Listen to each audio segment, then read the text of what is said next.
Actually, no. One of you. Can you jump scare your camera, please? Jump scare the camera. Huh? Someone. What? Just like go boo towards the camera. Boo earns. No. All right, so Terrifying. what I'm gonna do is we're gonna start the episode on a blank screen, and we're gonna prank the listeners because we're not gonna be there initially, and then we'll jump scare because it's episode. Hello. We already did that because our video upload of last week's episode had no audio in the beginning, and then it just starts with you doing the clap sync checks.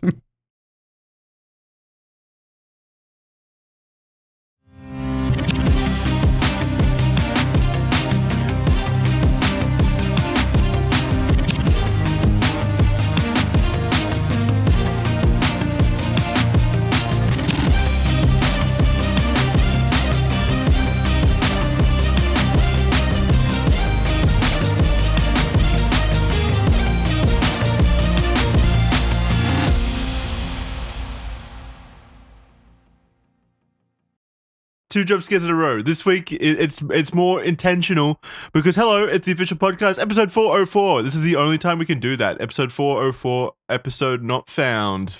Har, har, har, har, har. There's some Reddit humor to begin the episode with. That's what everyone comes here for. You got Kaya to do those old man Muppets in the balcony on that one. That was good. Jump scare for episode 404. Woo! Is there anything special about the number 405? Can we jump scare them again next week, potentially? I think that's a major highway in America. That's about all I got for you. There we go. We'll do the episode on the road at Highway 405. We'll all convene in America in the middle of a fucking nowhere highway. Just do the episode live, 90 miles an hour. Yeah, I'd be down. I want to see you guys. How successful would an episode be shot entirely in a small cramped car going down Highway 405? We have to explicitly rent like a Volkswagen Beetle and cram the three of us in it. It'd be great. Yeah, like a clown car. As we're speeding. Let's drink too. We remove the rollover bar so we can all fit. Just no roof. It'd be great. 6 minutes into the episode, we're involved in a head-on collision because Kai's been drinking too much. Oh, guys, this whiskey is making me feel really constricted. Do you mind if I take my seatbelt off for this episode? Just real quick. Hey, Kai, I dare you to drive with your eyes closed. It'd be really epic. Look, ma, no hands. Kaya's got his feet on the pedals, but I'm steering the wheel. Ha ha ha ha. I guess this can kind of segue into my first topic, right? I got into an argument last night on Twitter. I know, I can't believe it, right? Twitter arguments. This is how every good story starts. Continue. So I retweeted a story, right, of a video of a motorcyclist going 180 miles per hour down a highway. Oh, God. Swerving in and out of cars. First of all, I don't know how fast 180 miles per hour is, but I know it's very, fast. very fucking fast. Like, absolutely arrestable speed. Like, just not even remotely safe on a public road. That's like racetrack speed, depending on. Yeah. Oh, okay, I've seen this video. So you're talking about. Hold on, let's watch it real quick. Holy shit, dude! Oh my God! This might confuse audio listeners, but believe it or not, it is a bunch of motorcyclists going very fast on the road. That's about it. Yes, I apologize. So, it's just video of motorbikers just driving insanely fucking fast and splitting right between cars too, like swerving back and forth. It's not just it's not just speeding straight down a line or anything. They're being obnoxious assholes by swerving in and out of. Oh my God, look at that, terrible. In and out of traffic, like it's splitting between like trucks and SUVs and people driving the speed limit and stuff. That is ridiculous speed. Yeah, by the way. That is crazy. Well, at the very least, I have to say it is a good thing that there are at least some motorcycles, because like if he crashed into the back of this truck, like only he would die. Yeah, but it's not going to be good for the truck. It's not going to be good for the truck. It's still extremely dangerous. No, in any respect, it's terrible. I wouldn't want to be taking my fucking car into the shop because you crashed into the back of it trying to film a douchey, It's gay got little some TikTok douchey thing. Instagrammer pancaked onto the back of your car, and you got to like go into the shop to like scrape it off. That's still an inconvenience at the very least. Anyway, this shit like this really fucking pisses me off because I feel like we're slowly kind of like normalizing this kind of selfish, obnoxious behavior through these like viral clips and stuff. So I tweeted saying, and I know it might be a little bit of a hot take, but I actually believe that this is what needs to be done in order to curb this kind of behavior. I went the extreme route. I tweeted saying people that do anything close to this should straight up be in jail for a very long time. Legitimately should be attempted murder for every car they pass. I can only hope they wrap themselves around a tree instead of an innocent family driving to school or something. And I firmly agree with that. Still, I even after the argument that I saw in my replies last night, I still agree with that take. I really feel like shit I'll like that. I'll give you a like, pal. Thank you. I'm on your side. Kaya, can you report the post for me, though? I would appreciate it to make me feel safer. Yeah. I'll unfollow Jackson right now. So Jackson, on what you're saying, you're completely correct. And something I'm going to quote here from what I've heard, and maybe it's different based on state to state, but I believe if you kill someone in a car accident in that way, where it's reckless or what have you, your murder gets upgraded to murder with a deadly weapon because they can count your vehicle as a deadly weapon when you operate it like that. Well, that's good, but if that's the case, then I don't think you should be able to just again, that should be attempted murder. Then speeding like that on a public road with people around you, you are genuinely putting other people at risk. And what people don't understand is driving is inherently risky, right? Each time you drive, you're putting your life in the hands of others. Yes, accepting that they should be driving safely, and if they're not, then your risk of death goes inherently up. So there's a lot of trust involved, right? So as soon as someone does shit like this, it's inherently like extremely selfish, right? I think we can all agree with that. It's the reason I will never ever in a million years ride a motorcycle, because yes, they look fun, and yes, they have a lot of advantages like gas mileage, but no matter how good of a motorcyclist you are, no matter how incredibly attentive and skilled you are hard to see. You are so much more difficult to operate in modern regular traffic, and people will not see you. Yeah, well, you know what they do is they decide, hey, since this is so dangerous for us, how about we make it safer by being even bigger douchebags, and we make our motorcycles loud. Loud pipes save lives, as they say. You are such douchebags. I'll go even further than Jackson. These people should be in prison just for the fucking noise pollution they cause. I can also get behind that, yeah. These douchebags, the douchebags on the like fucking American Harleys, and it's always a Hellcat. It's always a motherfucking Hellcat that they're always in, revving their engines at like a stoplight, just waking the entire neighborhood up. Fully agree. Fully agree. Attempted murder of my night. Go to prison. Go to hell. I'll expand this. Jackson. I'll take your broad take and I will expand it to all of car culture, because I've always thought it's inherently full of stupid people. And I'll justify that because there's going to be car people out there listening to that are going to get real pissed. Let me ask you a question. I know. Let me out there ask you a question. If you modify vehicles for a living, if you love like street racing style cars or hitting 180 on the highway, let me ask you a question. When you modify that vehicle, how often are you going over, let's say, 90 miles an hour? Well, it should be never on a public road. Yeah, it should be. It should be never on a because public road. If you're not, then you're obeying traffic laws, which means congrats, you wasted a bunch of money on absolutely nothing, maybe some fun at the track or in a parking lot every now and then, which that's fine. But if it's all the time, if you're constantly like, well, I'm hitting 120 on the highway, fuck you. You are a bad person.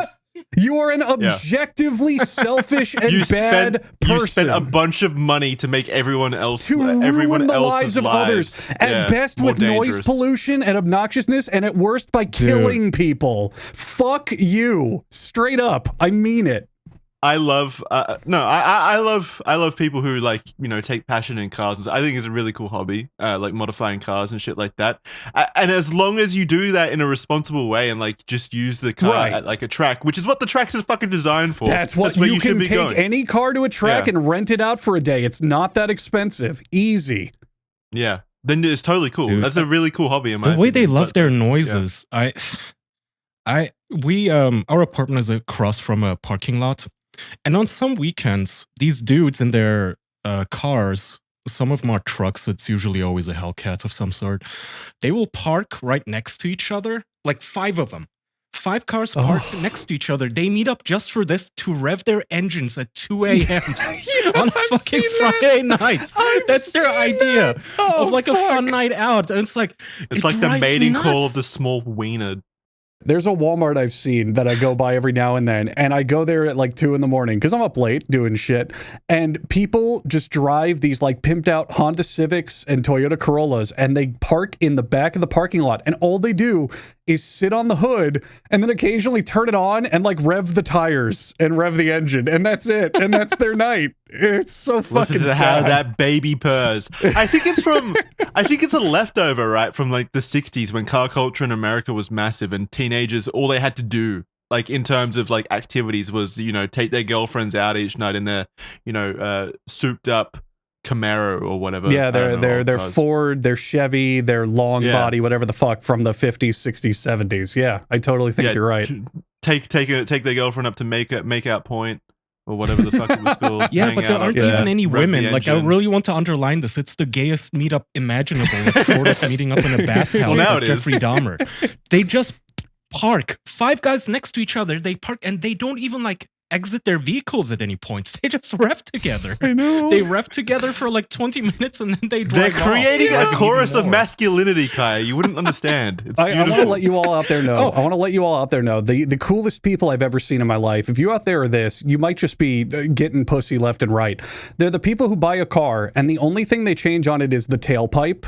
So instead of a muffler, instead of making it quieter, it's like double pipes and it's loud as fuck every time they rev. So they drive through a residential neighborhood, and as they're leaving it, they go, I need to show everyone that I'm leaving. Okay, goodbye, everyone. And they rev the engine as loud as they fucking can, leaving this little residential neighborhood. It's so pathetic and embarrassing. Up. I will say, Sorry. Just real quick, I will say, like, yeah, that shit is lame, right? That when you go into like a shopping center just to rev your car so people look at you, that's pathetic. That's someone that wants attention.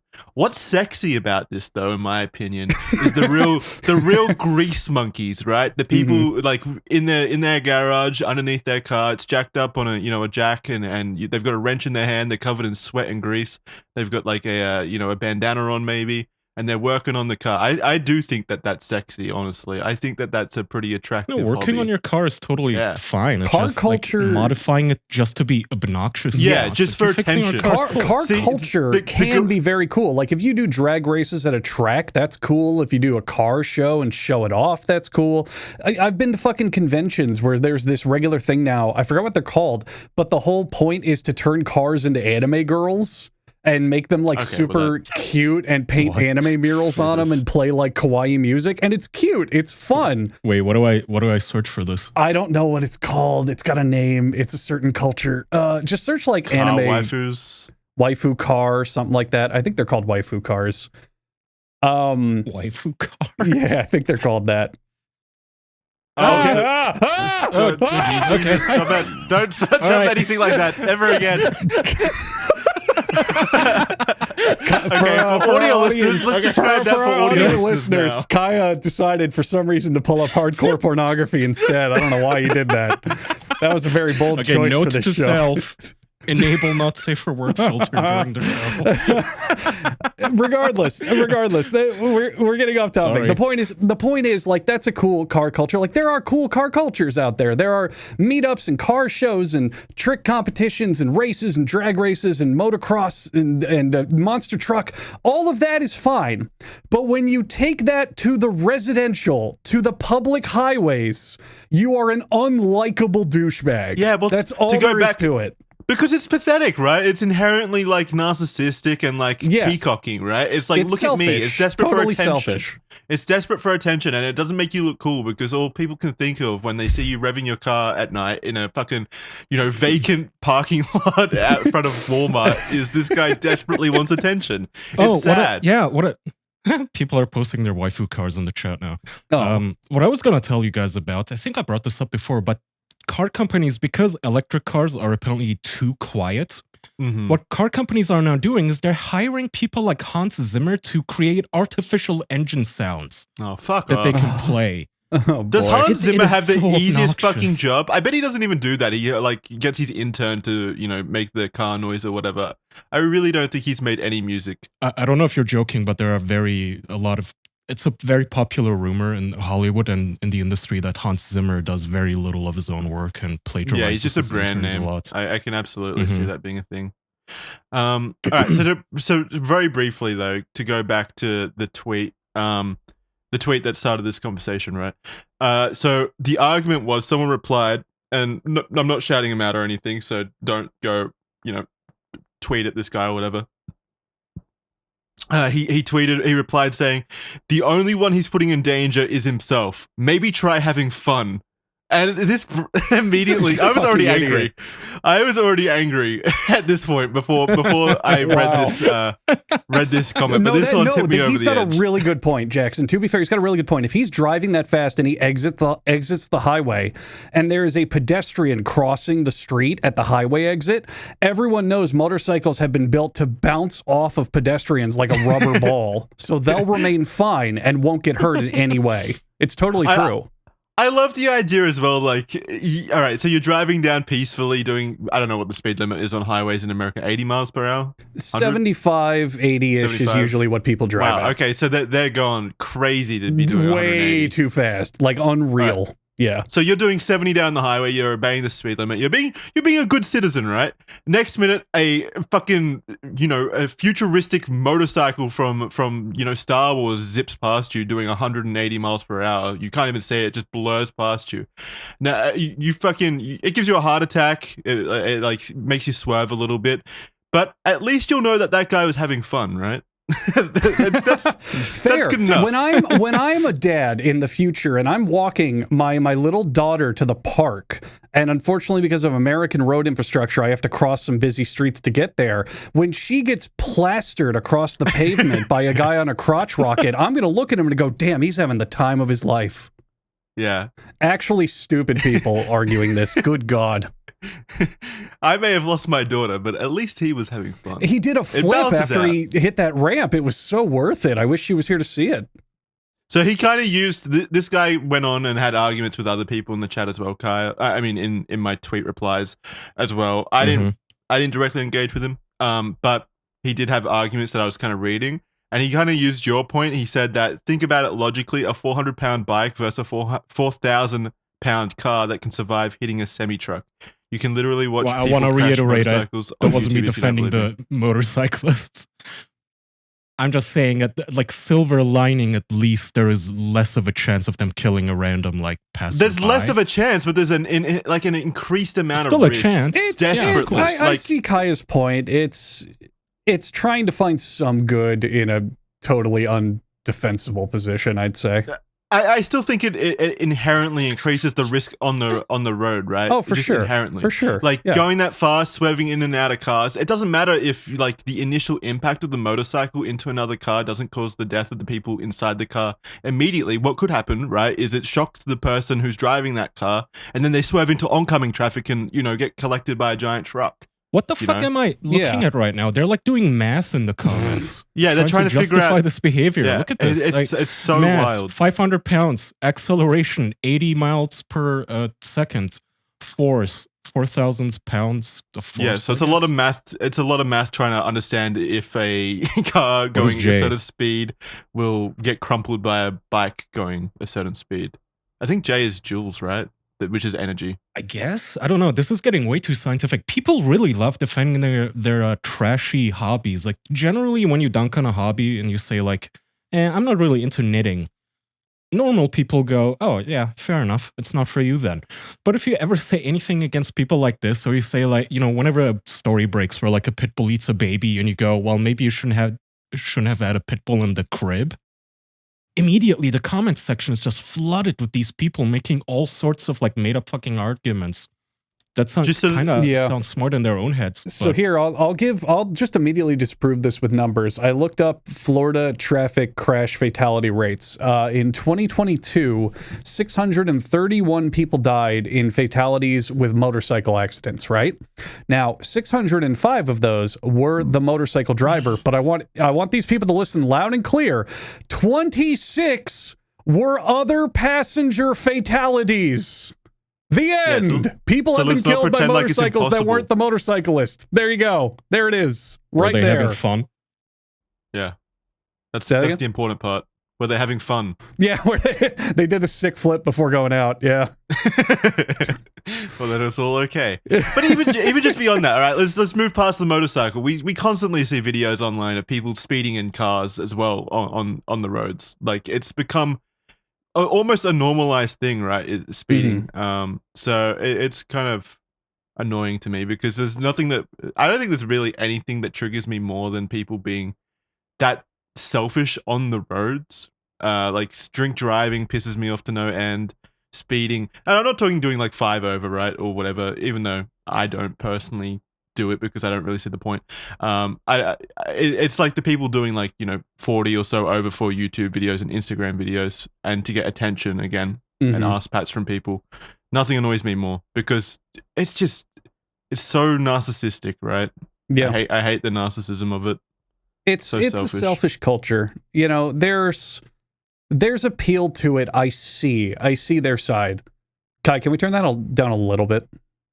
Yeah, sorry. Thank you. It's okay. Well, it's not like the appeal is utilitarian in aspect in their minds. Like they're not rushing to get to the hospital to get their pregnant wife to the emergency room or anything. They're literally doing it for attention on Instagram or just because for the adrenaline for themselves. A lot of it is adrenaline and fun, and I get that, but like you got to accept you're putting yourself at risk, and especially if you're driving that recklessly, you're putting others at risk. No, we need to fight with. Here's what I would do in my outfit. You take those climate protesters that just glue themselves to the highway, and you have them fight these guys. Oh my God, they lay down covering themselves with tarmac pieces, and the motorcyclists have to dodge them at 180.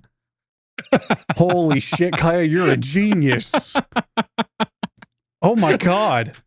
Make this man the mayor, the governor even. I feel like that's going to be a pretty one-sided fight at the end of the day. Well, I don't know. Hang on. So the climate people, if they get hit on the head at 180 with a motorcycle tire, they're gone. But the motorcyclist, you need to ask them, can they survive doing a front hand-over-hand flip at 180 miles an hour onto the highway? Yeah, think of the G-force. Yeah, that'd be the sickest ride of their life. That'd be better than any motorcycle ride. Oh man, that would be awesome. What, doing a backflip on a motorcycle? Or a front flip? No, just having them have the unstoppable object run into an immovable object and see what happens. Oh, I love that. That's so funny. I wonder if we should go the opposite direction, because making laws is not going to stop these people, obviously. The law says you can't go that fast ever on a public road, but they don't care. The punishment. The punishment isn't big enough. That's my point. The punishment isn't big enough. The punishment isn't, but what if we make the laws more obtuse and easy? Like, for example, what if we say, okay, you can ride a motorcycle, but you have to do it naked. So not only no protection like a helmet or pads. Naked. Actually, true, yeah. He's got a point. I don't want to see these people naked and see their dicks flop. How about we tattoo their penis sizes to their foreheads? Yeah, the punishment fits the crime, I see. Just like big, bold numbers across your forehead that shows how small your penis is. See, I thought having them do it naked would be a great idea because, like, some people even ride without helmets because they're absolutely dumb. But if they ride naked, even if they get in a small just fall, like if they're going 20 miles an hour, they're going to have road rash out the ass, literal out the asshole. Ooh. So take that. I think it's a great idea. That would suck. Imagine getting road rash on your penis, man. Like, come on. I wouldn't ride a motorcycle ever again.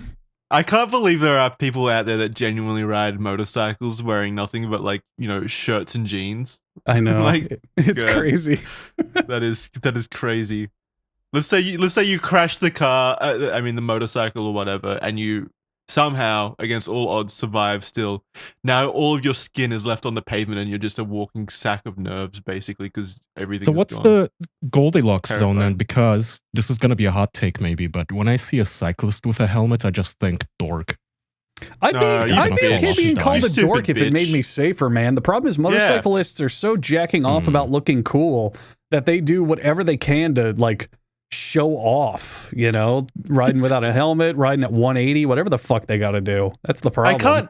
I can't. I mean, I can believe it, but I can't believe you see someone like trying to be safe and you go dork. What kind of fucking infant are you? Like, it's just a helmet. No, I get where Kai's coming from. If we're older, look at that guy trying to avoid serious brain injury, dork. But that, Jackson, you're completely correct. You are completely correct. But I get where he's coming from. A good story I know about that is Tony Hawk. Everyone knows Tony Hawk. He would compete in the X Games every year and specifically always wore elbow pads, knee pads, and a helmet every time. And all the other skaters that wore nothing would go, "You fucking loser, you dork, what are you doing?" And he's like one of the best skaters of all time. And they're just calling him a nerd. So if funny. that's all they've got on this person is he wanted to be slightly safer than everyone else. Oh wow, what a fucking dork. What a loser. It is just a little nerdy, just a little. I'm sorry. I don't fucking care. The bike doesn't go that far. I'd rather be nerdy than brain damaged. That's I'm with Jackson. Take. I agree. Yeah. I'll never not wear a helmet. Plus, I need to. There's fucking magpies over here that bird swoop you if you like ride out in certain periods of the time. Like there's birds that'll like take your head off. So helmets are necessary in general. Well, avoid their territory then. I don't know what to tell you. Well, that's fucking even nerdier. So what are you, a fucking giant dork? Fucking avoiding giant areas of territory just because there's birds swooping you? What activity do you like? Where does it go from no helmet needed to helmet needed? I guess so. Skating. Is it dorky during skating? I don't think so, because with skating you're doing tricks, so you fall a lot. You're kind of expected to fall down. If you're just skating, I think it's fine. But you don't generally go as fast as you do on a cycle when you're skating, right?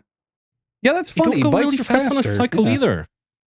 You go pretty fast. Oh, hang on. You can go fast on a cycle if you're like an athlete cycling. You can go pretty fucking fast on those things. Plus cyclists are generally on the road as well, right? That's why helmets are important. They can be, yeah, depending on the road.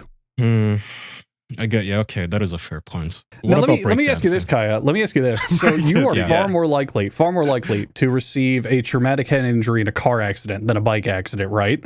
Would you think it was dorky if people had to wear helmets when driving their cars? I was going to say, would you think it's dorky? I'll go even further. I wouldn't fault anyone. I wouldn't fault anyone for wearing a helmet while walking. There's inherent risk with walking. Why aren't we all just wearing helmets at all times? Yeah. What's stopping us? Permanent helmets. And a life vest and some floaties. This is a genius and the idea. Wrapped around you.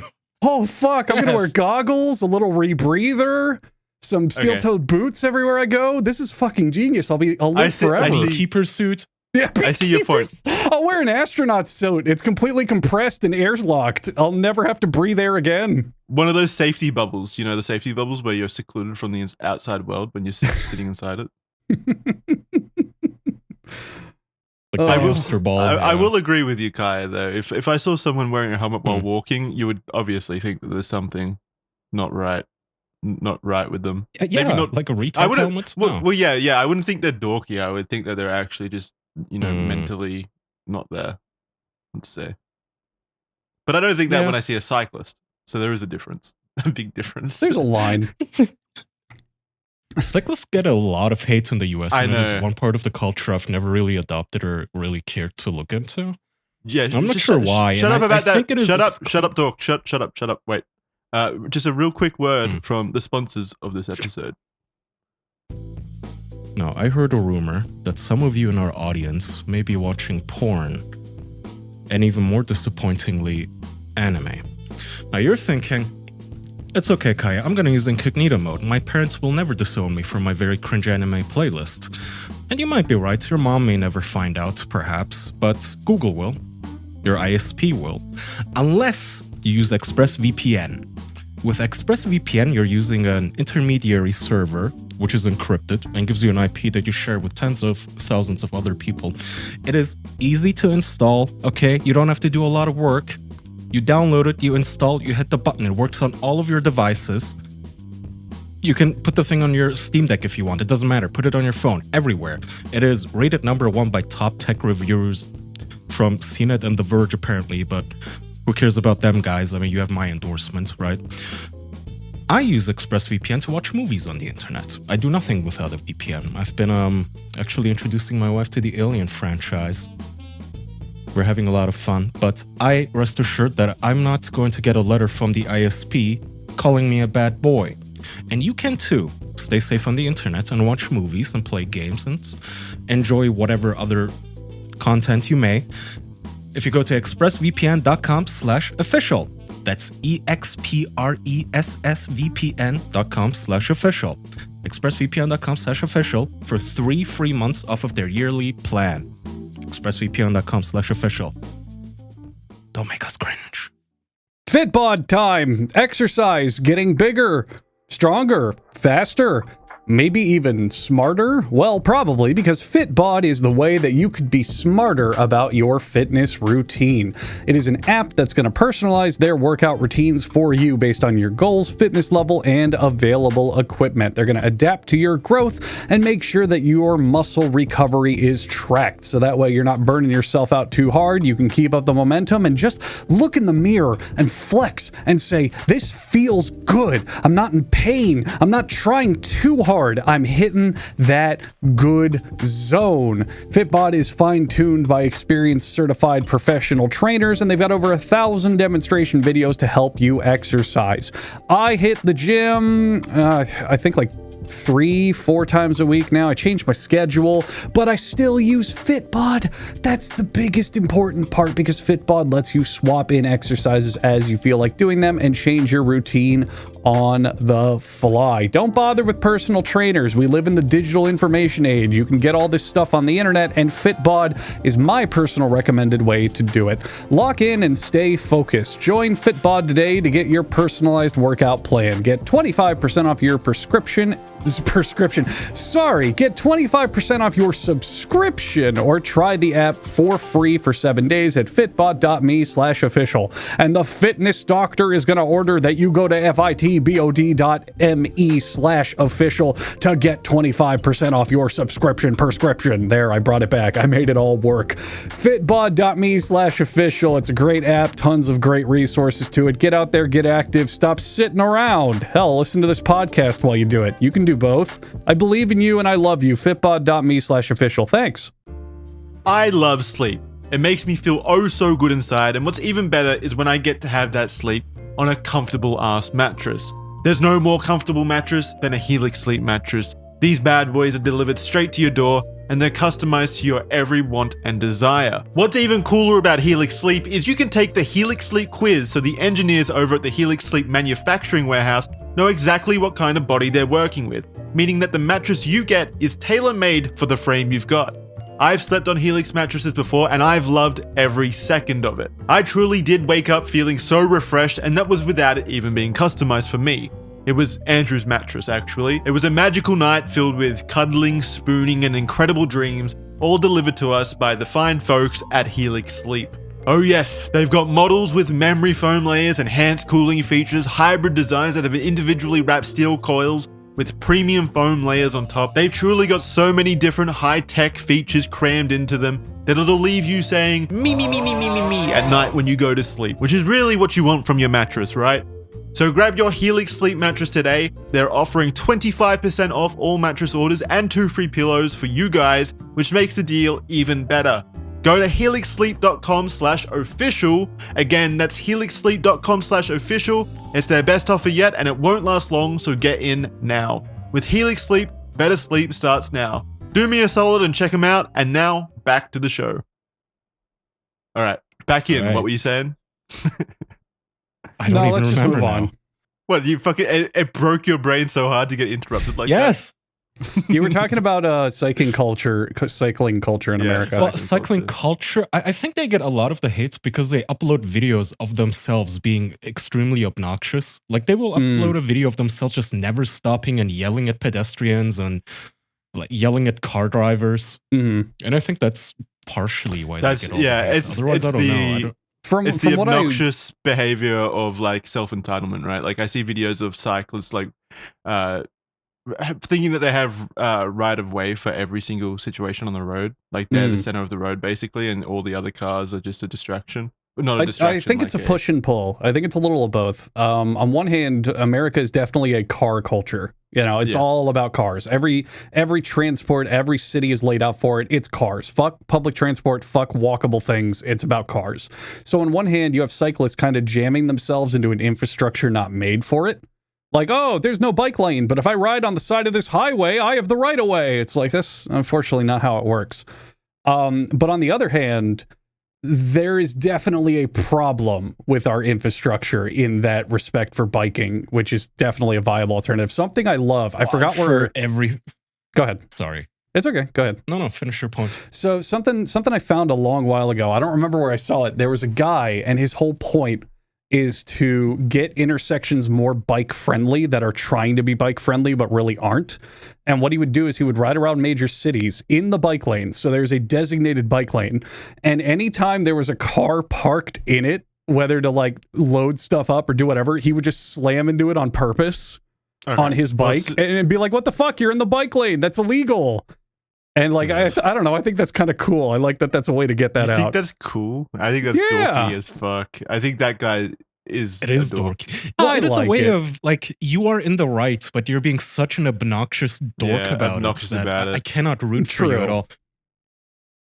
It's like a nerd in class who would rat people out who weren't doing homework or something. Now, hey, I was that nerd, and I gotta say, I thought it was pretty cool, okay? Teacher, he's at the bike lane. There is a very famous German, and I wish I remembered his name, but he lives in a little German city, and he is famous because he, on his free time, he will bike around the city and report people for parking in places they're not supposed to park. And he will literally like, this is a parking violation. And he like calls up the fucking, whatever, the parking police, whatever the Germans have.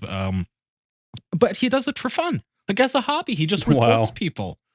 Yeah, see, that is so fucking nerdy. And dorky, and everyone. I get it in other cities though, because other cities offer a cash reward for it, where they'll give you like $50 to $100 if you successfully report. Okay, I mean that they're fucking up the bike lane. What?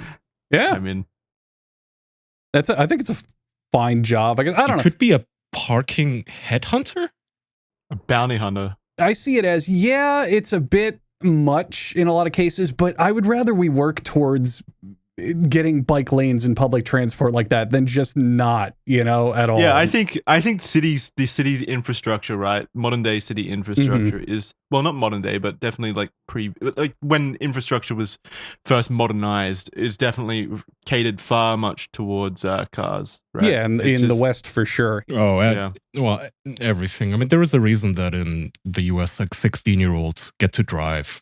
You get to have their license. Yeah, exactly. Because you cannot you need it.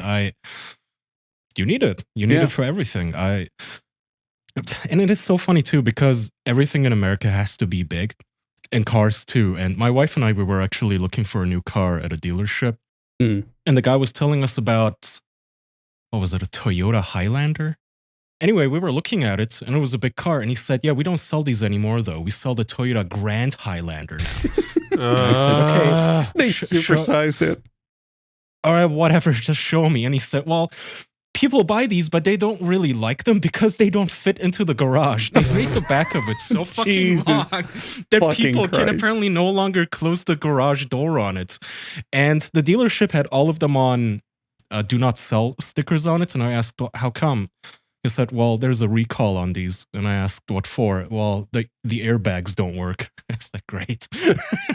I'll take 6. Yeah. I'll probably pass on this one. Yeah, it's a big problem, unfortunately. I'm gonna pull this trick out of the back of my hat. I know it's brand new to the show. I've never done it, but when I was in Japan, as everyone listening groans, there were dozens of bikers on the sidewalk at all times. Bicyclists, not motorcyclists. Bikies. But bikies, if you will. Yeah, little bikey boys. There were tons and tons of cyclists everywhere, crossing the street, using the sidewalks, blah, blah, blah. But the difference is the sidewalks in Japan, especially in the big cities, are massive. They're as big as the car roads. So there is plenty of people plenty of space for literally millions of people to walk and everywhere. There were bikes that constantly cut in front of me or behind me or around me, and never once did I feel like I was going to run into them or it was a problem. It's just the city is built for that kind of thing, because I remember being in Amsterdam and their bicyclists are aggressive as fuck. They will like swerve into you as just standing there waiting for the light to turn green so you can cross the road, and they'll like drive into you.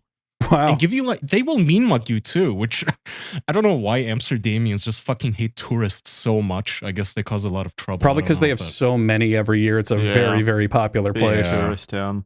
Yeah. Probably sick and tired of it. I get that, but man, their cyclists were fucking monsters, dude. Who do you think dodging rockets? Who do you think you guys would prefer to take in a fight? All right, a cyclist or a car culture dude? Kind of like cyclist, without a doubt, not even close. A car culture dude will shoot you 9 times for even looking at him wrong. The cyclist is more physically active, probably. All right, Jackson, let me put it this way. If the cyclist barrels down at me in his vehicle, I'll probably get hurt, maybe dodge it a little bit, it'll be fine. If the car culture guy gets in his car and runs me over, I'm dead. I'm fucked. It's over. I don't know why you're taking this in a murder route where they're going to try to run you over. I was talking about like... I was going to ask, what are we talking about here in terms of fight? Yeah, just like fisticuffs.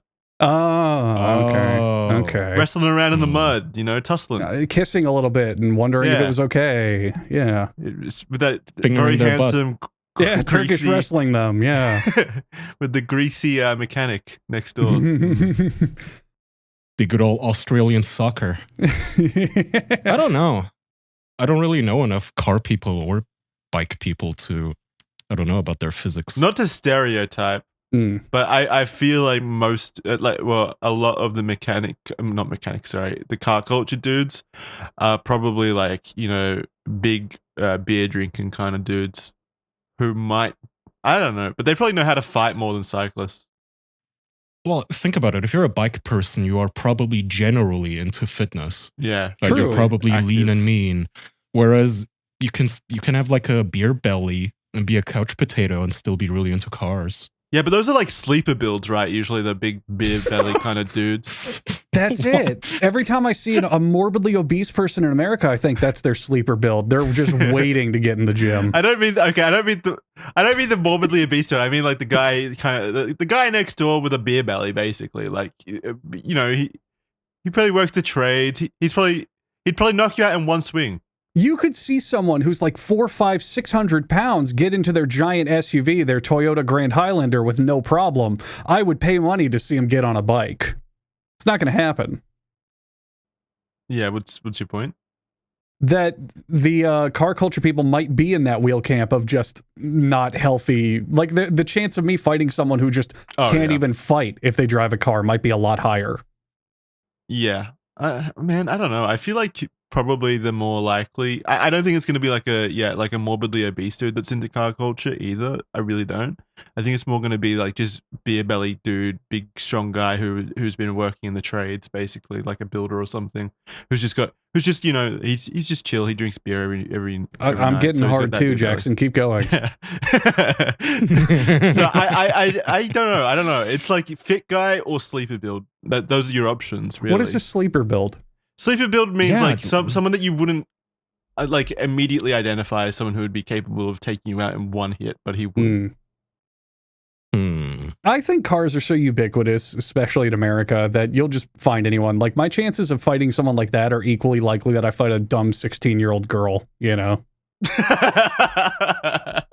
you're just rolling the dice on who you get, I think the smart move is to roll the dice with cars, because with biking, you at least little kids could ride bikes. I could be beating up a 4-year-old. Oh shit, this is a competition now. You're fucking beating up a person who hasn't even moved off the training wheels. That's such awesome. A dice roll now. That's a real question. Yeah, that's way easier. Unless the child has a sleeper build as well. Imagine getting taken out by a child. How embarrassing would that be? He Krav Maga's my ass. I go down in a 3 count. I don't think anyone would step in to help on the streets if they saw you getting your ass kicked by a little child and you're like whimpering on the ground and being like, no, please. I'd be getting my ass fucked and I'd be like, hey man, help me out. And he'd be like, are you sure? Like, you need help? Really? Yeah, this is embarrassing. God, get away from him, Susie. This is another hypothetical. What would you do if, like, let's say an 8-year-old? An 8-year-old. actually starts a to square 9-year-old. up Let's with make it a you on 9-year-old this. just in case. Make it a 9-year-old. Yeah, no, a 9-year-old. Anyone under 10 actually squares up to you on the street and starts wailing on you. What do you do? Do you defend yourself? What do you mean squares? Yeah, I mean you can push them away. I do that tall man. Well, where are the parents? I do that tall man thing where the you parents stick are your watching arm and out. cheering on. They're encouraging Oh, they it. sick them on me? Yeah. Like a fucking dog. Yeah, you hit All right, that wait. guy. So their parents are their parents bloodlusted, like corrupted by like the bad juju, so they like want my death from their child's hands? Yeah, cheering him on? I think they're like bad people. They're like racist. I grab their son by the ankles, swing him up, and chase after them while wielding him as a club or a broadsword. So you wouldn't consider the kid a threat at all? The child is no threat, but the parents who encourage it are the ultimate evil, if you will. Okay, yeah, because they're so evil that they're risking their son's life. Basically, they're bad parents. Yeah. So your solution is to pick up the kid and use him as a weapon. I think a lot of them got banned, but it reminds me of those Reddit subreddits where it would be fighting videos, and a lot of it, a subgenre would be drunk women starting shit with the bouncer. Oh yeah, and it would just be like a 100-pound woman, completely drunk, but she would be like clawing at the bouncer's face, like you bitch, like a little chihuahua, you know? Yep. Screaming at him, you bitch, you fucking piece of shit. Give me another drink, fuck you. And at some point, all of those videos contain the essential elements where the guy gets fucking sick and tired of it and just he shoves her away, or he like pimp slaps her. Basically, he like backhands her, and she always falls on her butt. And those women they all have this very same look in that moment. They go, "Oh, I didn't know he could do that." A man is." Yeah, they genuinely look like three. You know when a kid falls on their butts and they, for the first time, like learn, "Oh, falling on your butt hurts. This sucks," and they start crying. But they have that initial like look on their face, like, "What? What?" It's where they're trying to decide if they should start crying. Yeah.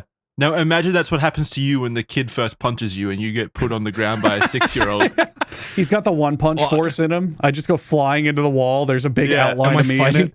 Kent Clarke? How is this happening? Well, that's probably what the women's reaction are too when they get put on the ground by the guy. So it's possible it could happen to you, Kaya. Well, it is possible. But, well, my point was a kid isn't going to be a threat to you, but if he's like swinging at your balls, like that's still going to hurt. You go down like a motherfucker. Like I'm not just going to let you. And if you do that, I might just fucking slap you across the face to get you off me.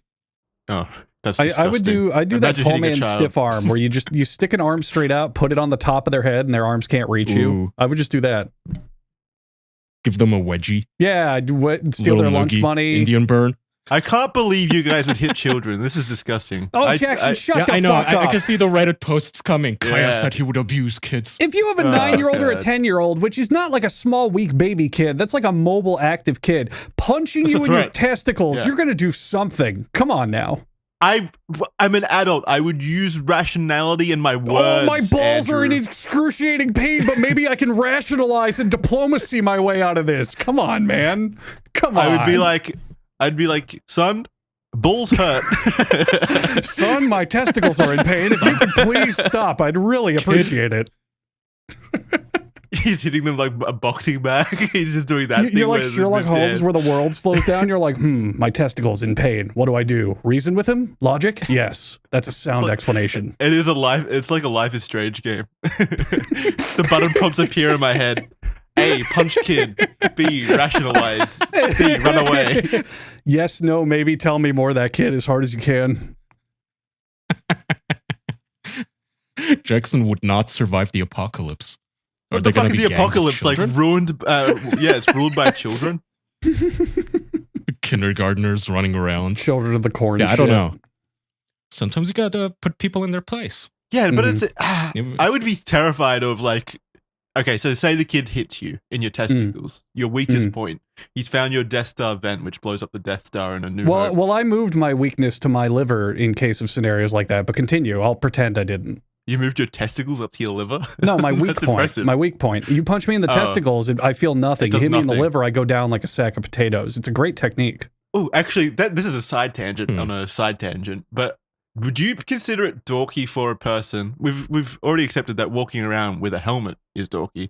Would you consider wearing a cup around just while you're walking around, just in case anyone hits you in the nuts. Yeah, like a protective gear around your testicles. Like a sports cup. Would you consider that dorky?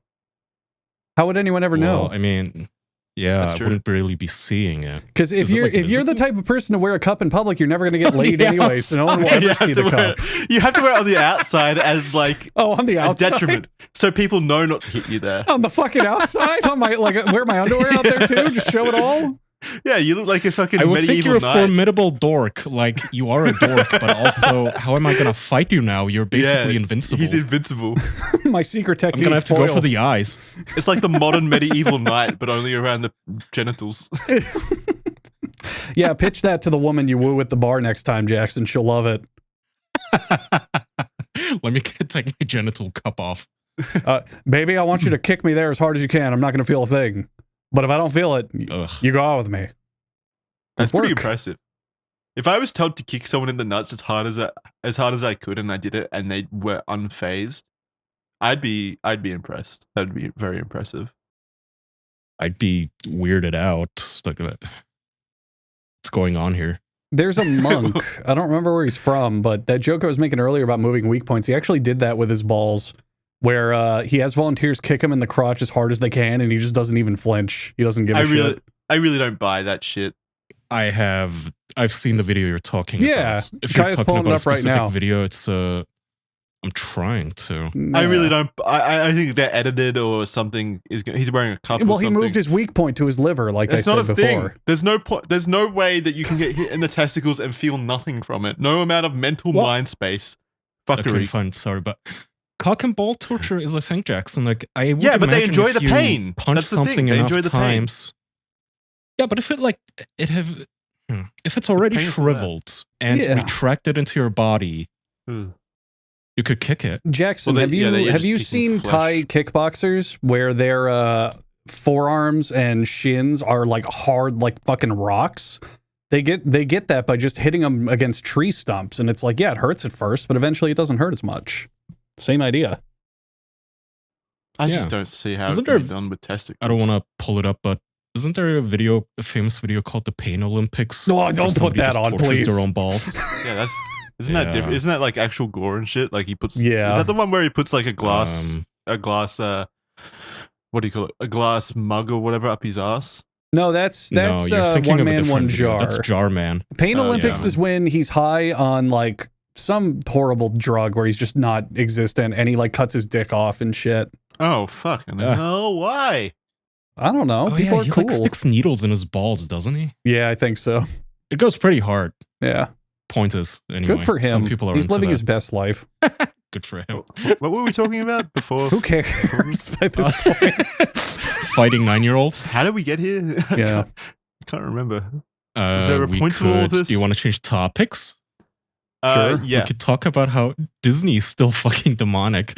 Ooh, yeah. I had a point on that. Somebody died at Disney. So they were eating a meal. Why did you say that like you were expecting us to cheer? There was like a pause there where you were like waiting for applause or something. Coming up on the official podcast, somebody dies at Disney World. Yay! Yay! Sorry. The happiest place on earth. No, it's because I jotted down this notes and like literally over 2 weeks ago almost.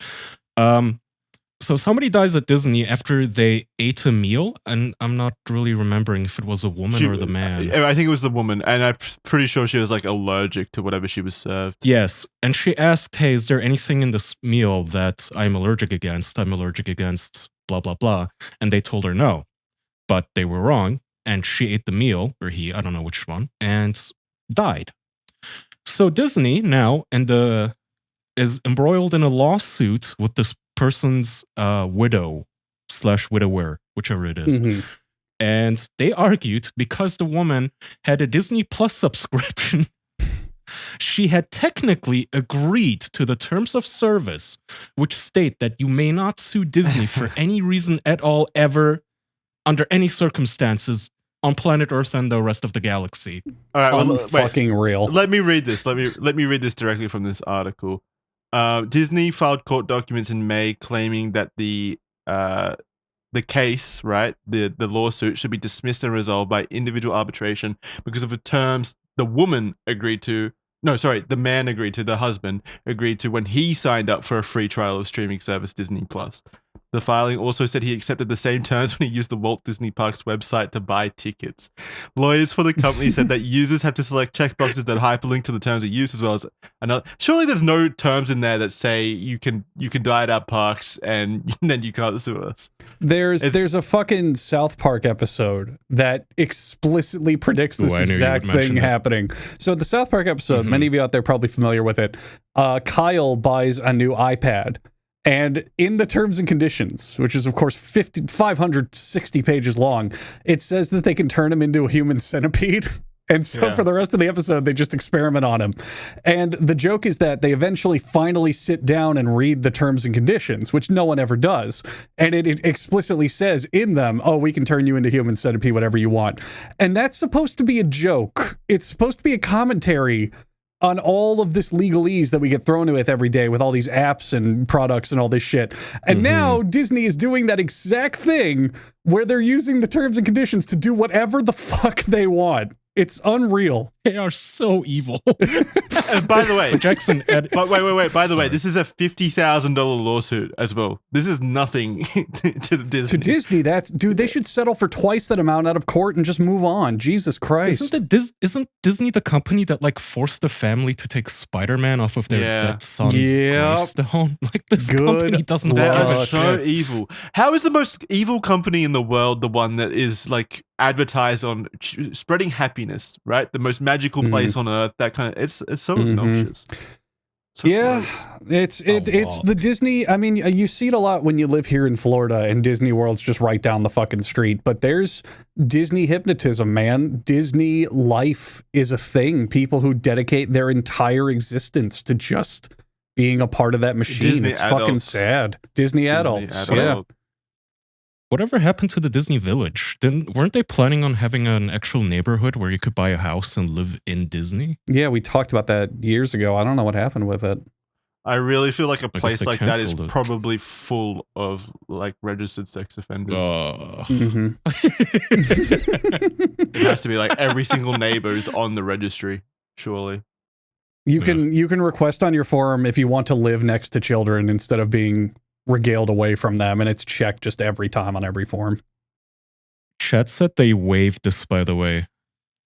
Apparently, I think they got some pushback and they canceled the idea. I guess they figured that paying off the woman or the man is easier than dealing with the publicity. I just read this in the article, and it's kind of like softened my perspective on it because I guess I was going in really uninformed on it. And I guess, like, it's Disney, so people, like, blow it out of proportion immediately, probably. And you only read headlines and stuff. And it's fully believable, right? That Disney would do something like this. But this little paragraph hidden in this article is kind of giving me a new perspective.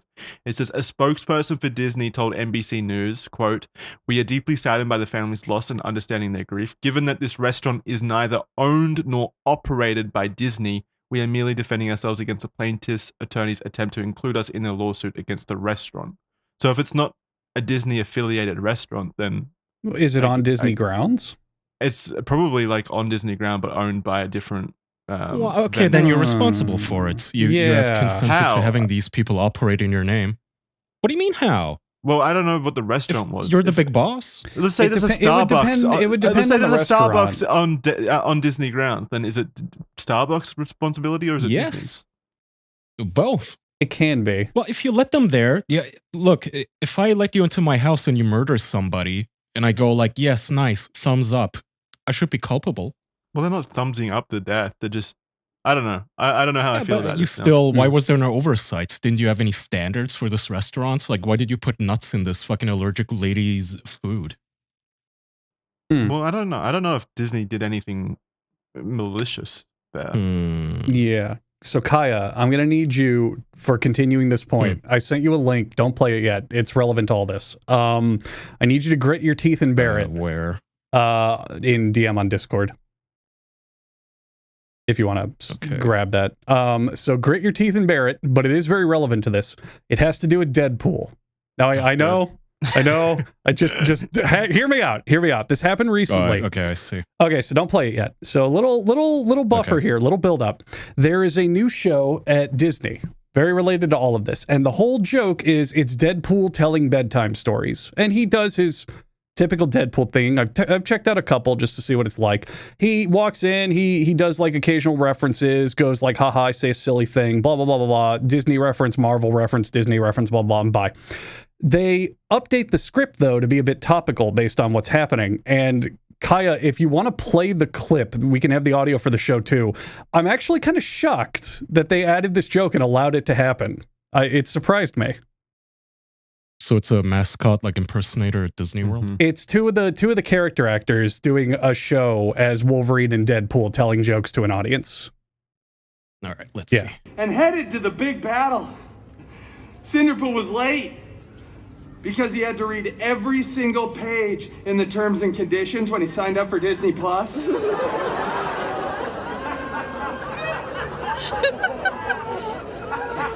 I don't get it. Yeah, they do. So this is an official Disney show. This is made by Disney. Yeah, I saw people commenting. Feels mean though. Yeah, it does. Yeah, I saw people commenting. It feels like, oh my god, I can't believe they did that. That's nuts. Yeah. It's extremely insensitive, even for like Deadpool, right? So I saw people saying like this was what do you call it? Ad-libbing, like improv by the Deadpool guy, but there's no way that wasn't scripted. Disney would not allow that. They are so goddamn strict. He would have been fired on the spot if he did that without their consent. On the spot. Yeah. But like the sniper in the building from the back, they would have JFK'd him if he said anything out of the fucking script. Which means that Disney not only fucking killed this person, but now they're like dunking on her low-key, going, ha ha ha, should have read the terms of service. Yeah. Okay, exactly, man. If Adult Swim or something similar pulled this, I'd be like, okay, yeah, meta joke, whatever. But Disney, of all things, doing this when they want to have this squeaky clean image is fucking shocking to me. I can't believe it. Well, it's not even. It's just insensitive as fuck. Like this person died, and you're making jokes about it while the husband's trying to get some kind of compensation from your company. Now I'm back on the fuck Disney train, even if it wasn't their restaurant. Fuck them. When did you ever get off the fuck Disney train, Jackson? Well, no, I was always fuck Disney train, but I like to put aside my biases, and if it was a restaurant operated by someone else, then I could see the argument for why they shouldn't be included in the lawsuit. But even now, now that they're like saying shit like that and joking about it, then yeah, fuck them. They should be included in it. I mean, I get it. I just tried to search for Disney's top lawyer, and I think I found him. His name is Horatio Gutierrez. Chief Legal and Compliance Officer. So this is the man. This is the man squeezing the fucking life out of widows. Well, I don't think he was the one writing the script for Deadpool there. Probably. I imagine if he was there. No, he is. He's in the back going, and then Deadpool said this with a fucking crayon. He's not even doing anything law-related, legal-related there. He's just writing the scripts for these little... He's like, yeah, that'll get him. Say fuck the victim. Yeah, it's probably in the terms and conditions somewhere, man, where it says Disney has all rights to your corpse for sexual purposes, like page 178. Oh, absolutely. I mean, Jackson earlier said that there's no way that's in the terms of conditions, but they give themselves very, if you ever have broad read terms, one of the terms of services, they are extremely vague, and it basically says, you may never, ever hold us accountable for anything. Yeah, almost like verbatim. I'm not even paraphrasing. Like they openly have a whole paragraphs saying... In the legalese, you die. It says Horatio Gutierrez gets to spend 5 minutes with your cadaver for whatever he wants, no questions asked. We talked about it on the show. I can't make you feel bad for it. We talked about it on the show. I think it was a couple of years ago, but there was a guy who created his own software program, and he wrote terms and conditions for like a freeware license. And towards the end, he put, "Oh, by the way, the first person to email me gets $1,000." And it took like 2.5 years before someone finally sent him an email and claimed it. And that guy who read this shit, who read it was like, and this is why I read every terms of service. It pays off. Sounds like Reddit every 30 years. And it really, this should be like a political platform that candidates should be running on, is like condensing terms of services down. Because you can't even avoid it. Like there isn't even a way for you to read a terms of service, read that they're going to, I don't know, fuck your spouse and say no. because you just need all of their services. Like a lot There of was these companies, Well, not we need Disney, terms of but services. We need there terms was of services. there was a great channel I saw. I forgot who did it, but they had a group of volunteers nonstop read the terms of service on a typical phone. So it was like, okay, we have an iPhone, we download Twitter, we download Instagram, we download Reddit, blah blah, blah. And they read every single terms of condition nonstop. When one person stopped reading, they had another person pick right up. I think it took 30 continuous nonstop days of reading to get through all of it. It was unreal. Okay, so that's what I mean. Like, if I ever run for president, I would run on the platform that, okay, it's not going to be 27,000 paragraphs. It's going to be like 10 bullet points. Okay? You sign over the rights to your heart, your firstborn. I get to have sex with your wife. If you die, you die. If I get to keep using Twitter, that's a fucking bargain, Kaya. I just came up with a brilliant business idea. Oh, fuck. We pick up children and use them as weapons against their parents. I was going to say, all right, this is a honor pact between me and the audience. No one steal this idea, because this might be a, what's it called when the business becomes extremely successful? Billboard Top 500? Or is that music? I think that's. I don't know, but I'm ready to music steal the song. domain. Tell me. Okay, get ready for this. All right, we build AI, an AI product that condenses terms and services and delivers the bullet points of it, so you can immediately. That is a thing. It's called ChatGPT. Fuck. No, it's not ChatGPT. There is a website where actual humans read terms of service for popular websites and condense them down to something humans can read. Fuck. I love that. I'm forgetting what it is called. Reddit.com. Sorry. Reddit.com/r/technology. It's all there. Damn it. I wish I could plug them, but I'm really blanking on it, and I didn't save the URL. But I still think there are websites out there. Okay, well, I don't want some person. That'll take time. Them reading it and then providing their cliff notes for it. Plus, I don't trust them. They're probably working for Disney and Robert Gutierrez or whatever his name was. AI is going to give you an output just as long. No, not long. No, we train the AI. We're making the product higher. We train the AI to deliver concise bullet points. So we make it. It's condensed. Like a browser extension. We get 10 bullet points, and then we take that 10 bullet points and condense it with another AI into one bullet point, and then we take that, put it in another AI, and we get a single word telling us yes or no if we should sign up. Yes, but the irony here. Right now. The irony here is that our AI product itself has terms and services, which you can't skip through. Extremely long terms and services. What are you doing? I mean, I just asked Grok, which is Twitter's AI thingy, and it immediately just said users waive the right to participate in class action lawsuits against X, blah, blah, blah. So we own everything you post. We're going to use it, and we're going to advertise, and fuck you. Yeah, it says fuck you for bullet point 4. It's a bold choice, but it does right there. I still think it's a good idea. You could have it like as a browser extension and immediately condense any kind of. I just don't see how that's different than a text AI reader like ChatGPT. Well, because it's integrated. Well, yeah, but you have to like. Is there a word limit on how much you can copy and paste into ChatGPT anyway? Not if you pay for it, I think. No, there is. It's not a word limit per se, but every AI currently has a context limit. Oh. Which means like if you give it a PDF file, if it's 10 pages, it's fine. But if it's like 10,000 pages, then it's not going to be able to really talk to you about it. Wow, AI really sucks. I can read 10,000 pages. Somebody just posted. It's called Terms of Service Didn't Read. And they summarize all of the terms of services. Look at this.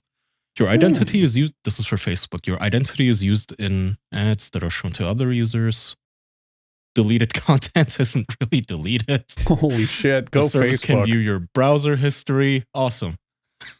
You are legally obligated to wear a cup while on the service. Wait a minute, hang on. Let's zoom in and enhance on this one. So Reddit terms of service, I just skimmed over that. One of them says, you sign away moral rights. What the fuck? What does that mean? Let's click on it. It means they can come and fuck you whenever they want. You irrevocably waive any claims and assertions of moral rights or attribution with respect to your content. So like you can't claim ownership over your content, whatever they define your content. It literally means that they own anything you post to the website. So if you post your own original creation to Reddit, they now own a piece of it. Good job. Jesus Christ. And they can come fuck you as well in real life if they wanted. Well, that was the next point. It said Reddit can fuck you in real life. Lol, hashtag fucked. Up dudes to the left. Yeah. I fucked this guy real good. Yeah, I guess moral right is the moral right to just your right to your own work. Yeah, it seems that way. Yeah, I think I like being credited for your work seems to be a big part of it, where if you post something, people have to link it to you. Well, it probably like means it's probably so that they can use whatever's on the website in terms of advertisement and stuff. It's so they, it's absolutely every social media does the thing now where they can take it and just not have to attribute it to you. Yeah. I remember like a decade ago in 2012 or something, Facebook was in trouble for this because they started like running bus stop ads, like on the little round pillars of people's faces, of like just selfies that people uploaded to Facebook, and Facebook just started printing them out and putting them on billboards, and everybody was like, what the fuck? You don't have any rights to put me on a billboard. And Facebook just said, here's my stinky balls on your mouth. I do have the right. Fuck you. And they did. That was the lawyer's opening statement verbatim. Here is our stinky balls in your mouth. Your Honor, as you can see, I delivered my stinky balls to the client's face as per judicial requirements. Robert Gutierrez here. My balls have not been washed. They're nice and vinegary, and I am ready for this case. They are as stinky to the letter of the law, Your Honor. Sour. This website has grades too. I wonder. Yeah, it looks really good. I wonder what the worst one is. Really makes Jackson's idea seem fucking stupid. Yeah, I'm fucking sad now. Yeah, cringe. That was gonna be my retirement plan. You'll come up with another one, man. I believe in you. It's impossible now. AI is too good at making their own ideas. Now, name cheap. Now I won't have anything. To look out. Do you guys want to move on real quick because we're coming to the end of the episode? Do you guys want to talk about Concord, the newest big hit in the video game industry? Sure, let's tell do me it. about it. Well, what is there to say? This is potentially one of the biggest flops of all time. Deserved flops of all time. Absolutely deserved, let's say. All right, explain it.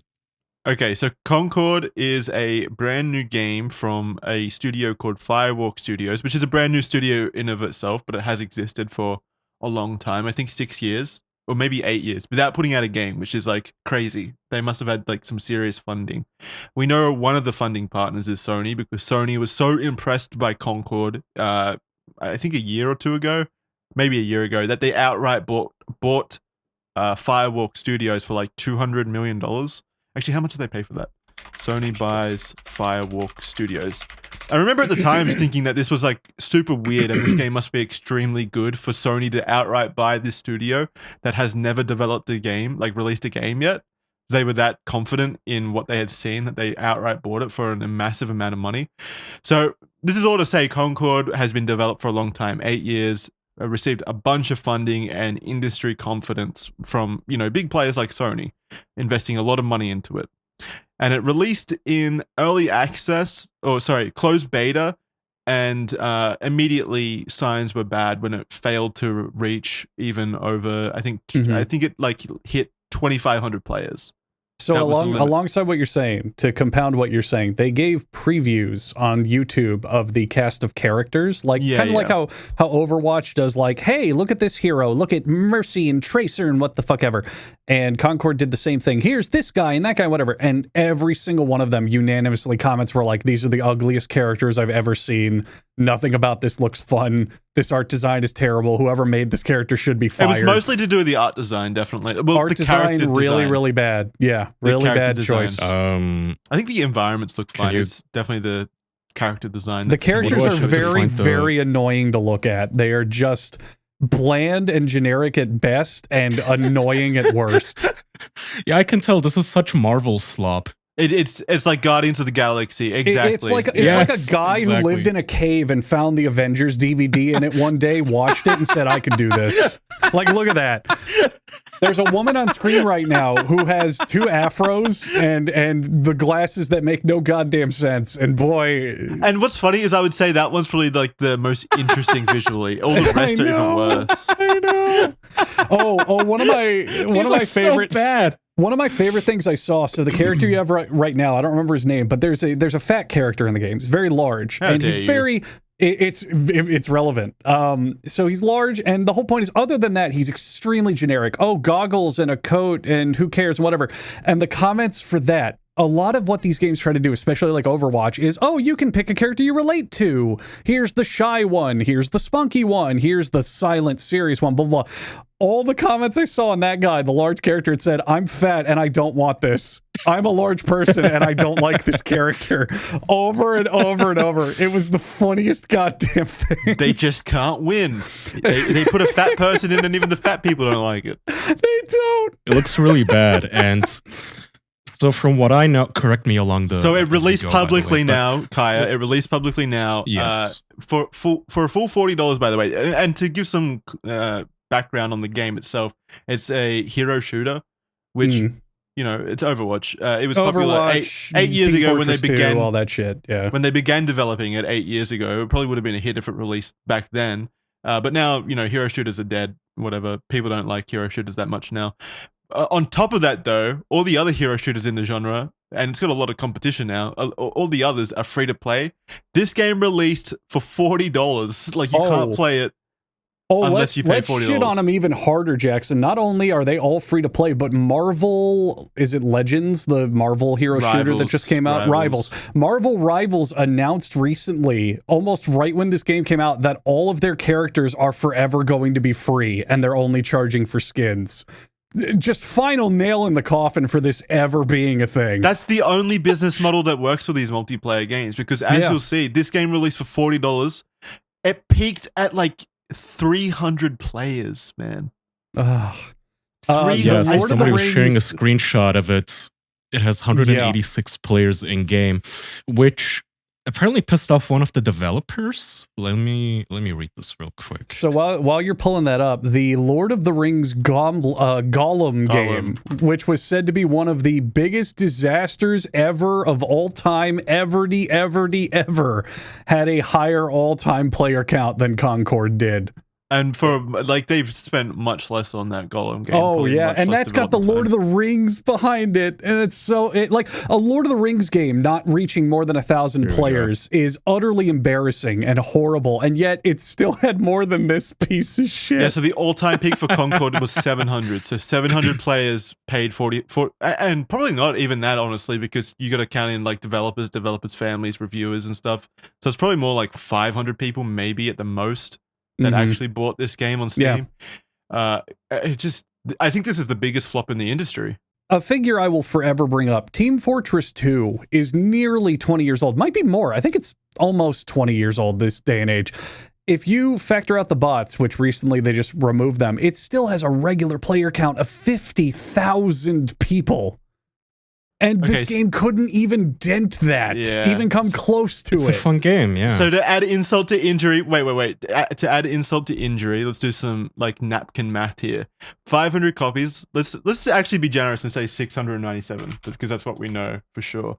Times $40, right? Is they made 27. Oh my god, they made $28,000 on a budget. Wait. On a budget of 200 multiply that by million. 0.7. For their cut. Steam takes a cut. Oh, right, 0.7. Good point. Okay, they made $19,500 on a budget of $200 million at least. $200 million over 8 years. It looks like an expensive game. It's not ugly. No, I mean, the graphics are design good. aside, I mean, like graphically speaking, it just. And what's sad pretty. is the people that have played it have said that the gameplay is actually pretty good. And I believe, I'm not into hero shooters, but it looks like a fine enough hero shooter.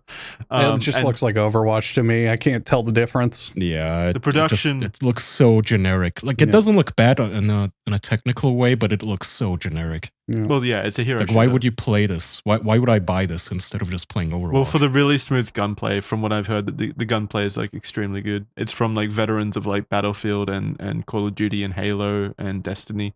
Well, here's one of the veterans. Somebody on Twitter tagged one of the developers saying, "I'm so sorry this has to be your first. I do not believe it is you or any of the other devs' fault that this game has performed so poorly. I can tell that a lot of effort was put into completing this game. It just came at the wrong time and genre." And the dev says, I don't really care. It was a huge labor from a lot of insanely talented people making an awesome game. Why would I care about a bunch of talentless freaks hating on it? I'm sure having fun playing it, and I wouldn't trade it for anything. This is always good when, just insult your players. The 700 people that are playing. That's the way to take encouragement. He's not insulting the 697 people that are playing it, or however much it was. Like, he's doing a roundabout incredible technique, which is that's the way you would take encouragement. Someone comes up and says, "Hey, I'm really sorry it didn't work out. It looks like you did a good job. That's unfortunate." And you just respond with, "Yeah, those fucking idiots. It's all those loser dumb shit babies who don't know what a good game is." That's definitely going to improve sales. It's just going to shoot up. It is always, for any up-and-coming game developers, it is always a terrible idea to start insulting gamers. Every time. The people that you shouldn't do that. Your customer base, why are you insulting them? Why are you calling them like freaks and fucking bitches and pieces of shit, incels and losers? I gotta say that I don't think that's one of probably the most painful feelings ever, is putting 8 years of your life into something and then having it bomb this fucking hard. And yet, that's when you stay away from social media, decompress, don't say a fucking word. Because in the gaming industry, especially these days, the smaller games that get picked up are the ones where people are passionate. And they're like, "Hey, I worked on this hard and it got overlooked. Do you guys want to check it out? Hey, blah, blah, blah, blah, blah." You got to get people rallying behind you and posting it on social media or playing it or inviting their friends. If you just start insulting them, why the fuck would they ever touch it? That other game... The best, what do you call it? Like... use case. The best example that I can think of what you're talking about, Andrew, here is what No Man's Sky did, right? Very great example. Yeah, absolutely. They didn't come out and insult the audience for not buying the game or hating it. They just, put their heads down. They didn't engage with anything online for like 6 months, and they just put out update after update.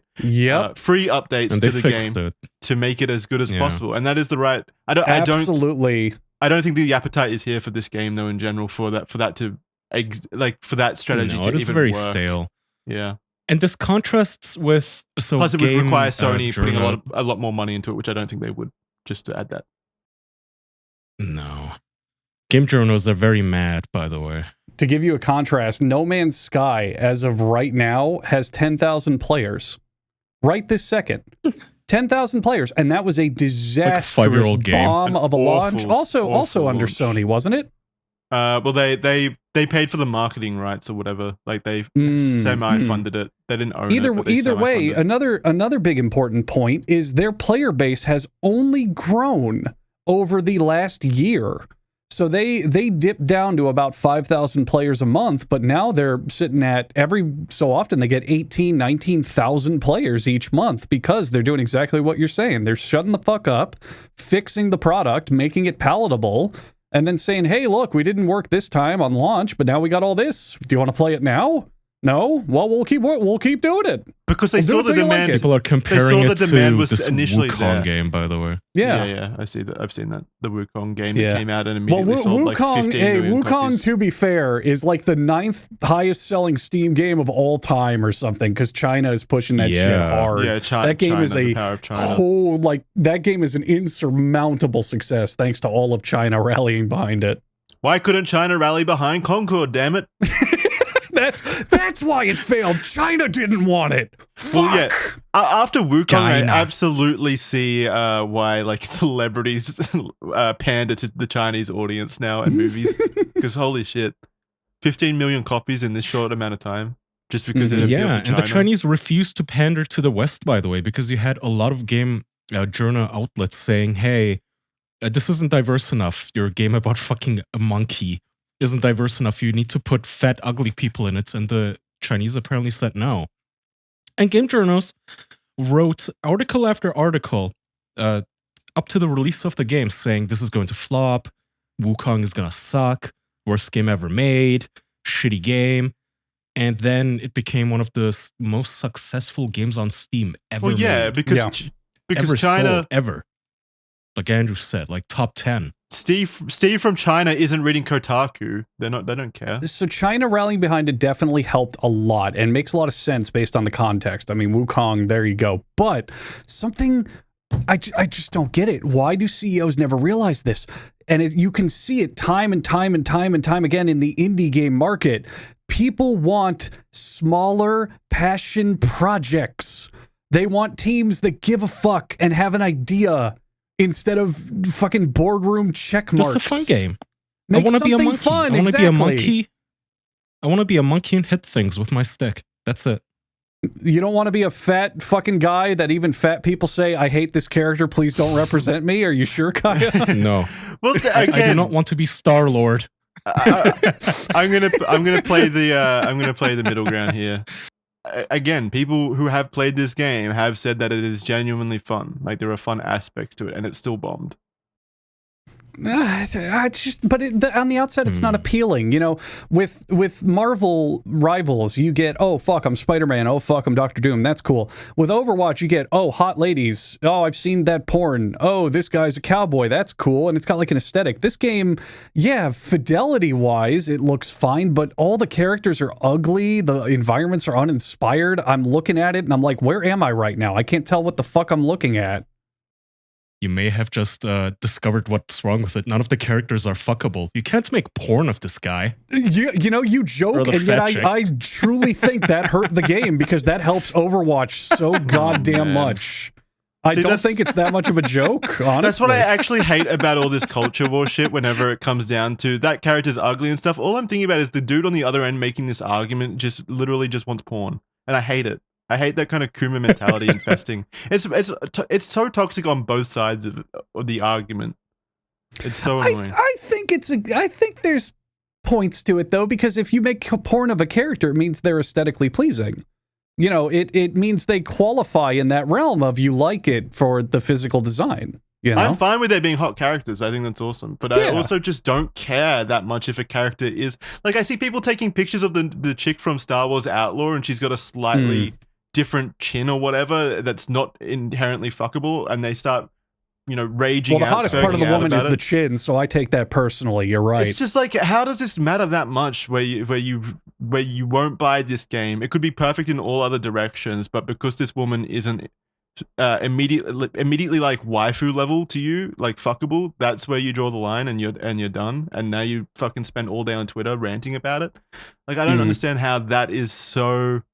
Sex appeal should enhance the game. It shouldn't be the selling point. I mean, we keep going back to Overwatch. Yeah. Ignore Overwatch 2. Look at Overwatch when it first came out. Yeah, it had really fuckable characters and a really great art style for making them pleasing like that.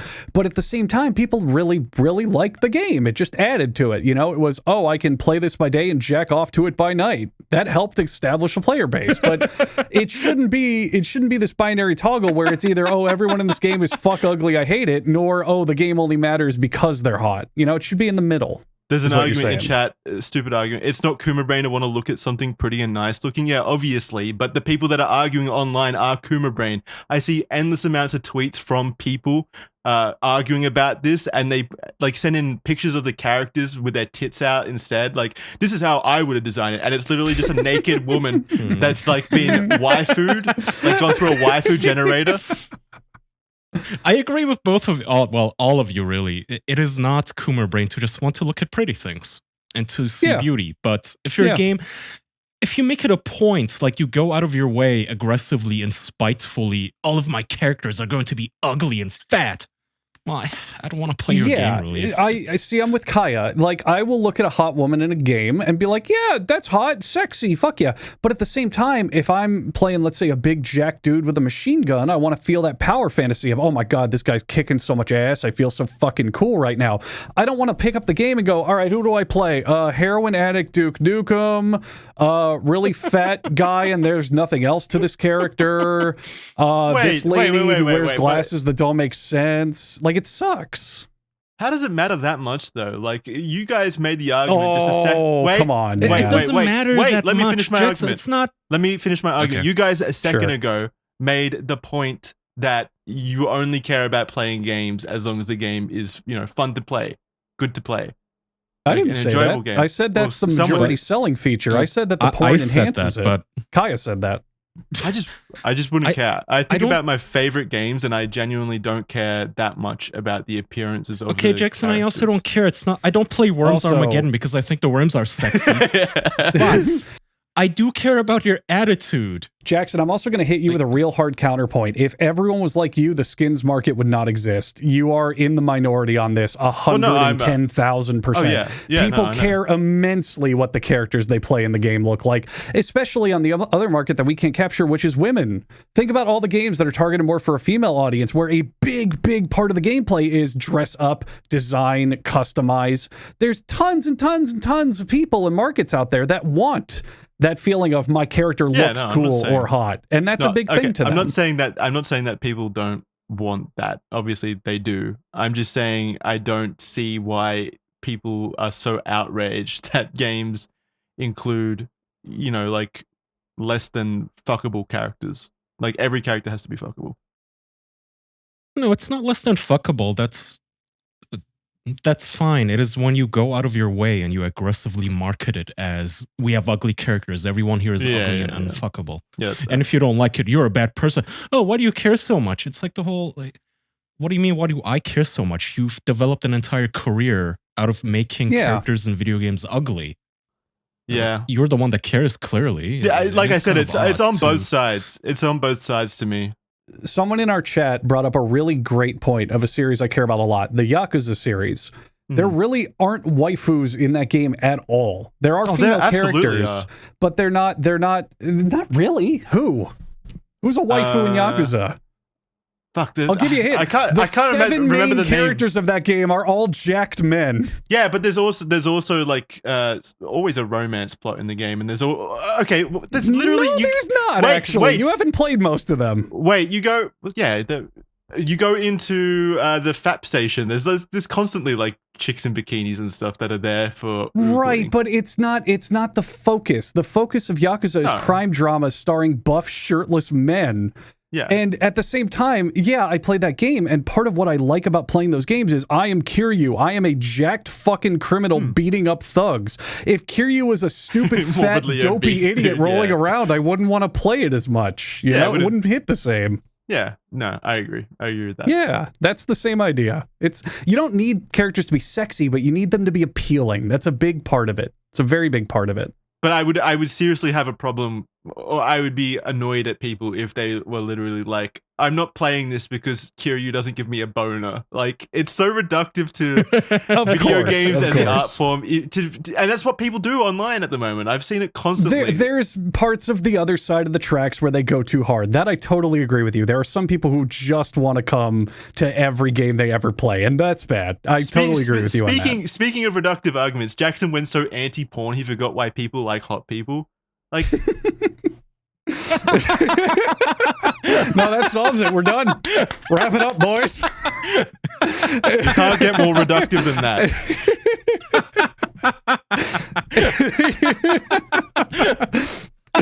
God damn, you got steamed.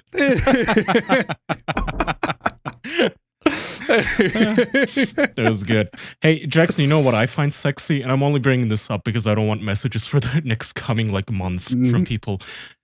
Worms Armageddon Anniversary Edition is coming out. That's Did they make the worms sexy or fat now? Which one is it? Because that will determine if I play it or not. The worms are always sexy. Look at his sultry face. Look at him. He's such a Casanova. There's a board game that's coming out with it, apparently. And The downside is it's apparently only coming out for consoles, though, which any Worms aficionado can tell you is not good for rope play. But I'm only bringing this up because A, I don't want to get all these messages for like a month, and 2, Jackson has my cowardly yellow I'm belly not cowardly. I'm tail busy. between his legs, running away from facing me in the worms. I'm busy. I was up until 4 a.m. last night working. I've got things. All right. After this recording, It's we're been going to a play week. Worms. I know. We'll play It's been a Worms after week. this. I know. We'll play Worms after this. Will we? Or are you gonna DM me saying, "Oh, something came up actually"? I My can't tummy worm. is sore. My girlfriend goes to another school.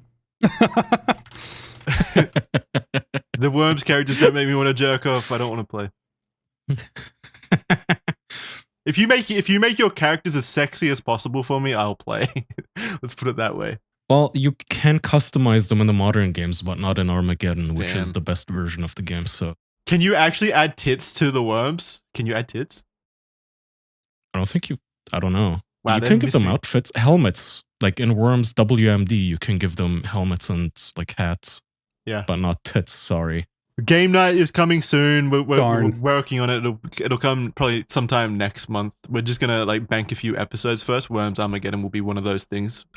So we'll be putting out videos like that on the YouTube channel, so you can watch us play video games like Worms. Yeah, one day.